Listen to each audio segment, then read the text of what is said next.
Big boss season 7 ശേഷം ഏറ്റവും അധികം ചർച്ചകൾ സൃഷ്ടിച്ച ഒരു വിഷയമായിരുന്നു അനുമോളുടെ PR-ൻ്റേത്. എന്നാൽ ഈ ചർച്ചകൾക്കിടയിലും അനുമോളും PR ആയിരുന്ന വിനുവിനെയും സോഷ്യൽ മീഡിയയിലെല്ലാം തന്നെ ഒന്നിച്ചു കാണുകയുണ്ടായിരുന്നു.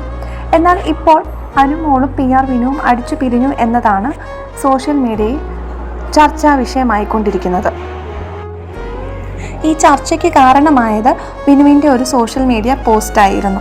ആ പോസ്റ്റ് ഇങ്ങനെയായിരുന്നു: അനുമോൾ ഇപ്പോൾ അവളുടെ കരിയറിൽ വളരെ വിജയകരമായ ഒരു ഘട്ടം ആസ്വദിക്കുകയാണ്. പ്രത്യേകിച്ച് അവളുടെ ആരാധകരിൽ നിന്നും കുടുംബത്തിൽ നിന്നും അവളിൽ നിന്ന് അകന്നു നിൽക്കാൻ ആവശ്യപ്പെട്ട തുടർച്ചയായി സന്ദേശങ്ങൾ ലഭിക്കുന്നതിനാൽ ഞാൻ പിന്മാറുകയാണ്. അതുതന്നെയാണ് നല്ലതെന്ന് എനിക്ക് തോന്നി. അതിനാൽ കുറച്ചകലം പാലിക്കാൻ ഞാൻ വ്യക്തിപരമായി തീരുമാനിച്ചു. എപ്പോഴെങ്കിലും എന്തെങ്കിലും ആവശ്യമുണ്ടെങ്കിൽ അവർ എന്നെ നേരിട്ട് ബന്ധപ്പെടുമെന്ന് എനിക്കറിയാം. ഇത്തരത്തിലായിരുന്നു വിനുവിൻ്റെ പോസ്റ്റ്. അനുമോളും വിനുവും പരസ്പരം സോഷ്യൽ മീഡിയയിൽ അൺഫോളോ ചെയ്തെന്നും ആയതിനാൽ അവർ തമ്മിൽ അടിച്ചു പിരിഞ്ഞെന്നുമാണ് സോഷ്യൽ മീഡിയയിൽ സംസാര വിഷയമായിക്കൊണ്ടിരിക്കുന്നത്. എന്നാൽ അനുമോളെ സ്നേഹിക്കുന്ന കുറച്ചധികം പ്രേക്ഷകർ പറയുന്നു ഇവർ തമ്മിൽ പ്രശ്നങ്ങളൊന്നും ഇല്ല എന്നും വീണ്ടും പഴയ പോലെ ആകുമെന്നും.